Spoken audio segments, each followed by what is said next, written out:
TTD Parakamani వ్యవహారంపై CID పూర్తిస్థాయి దర్యాప్తునకు high court ఆదేశించింది.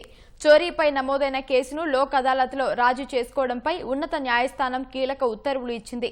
చోరీకి పాల్పడిన రవికుమార్ ఆస్తులపై దర్యాప్తు చేయాలని ఏసీబీని ఆదేశించింది. కేసు రాజీ వ్యవహారంలో టీటీడీ బోర్డు అధికారుల పాత్రపై దర్యాప్తు చేయాలని స్పష్టం చేసింది.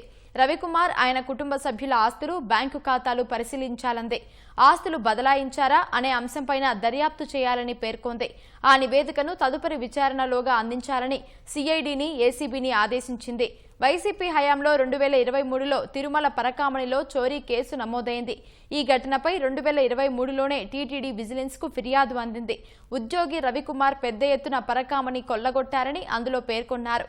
దీనిపై అప్పటి టీటీడీ అధికారులు సమగ్ర దర్యాప్తు జరపకుండా లోక్ అదాలత్లో రాజీ చేయించారు.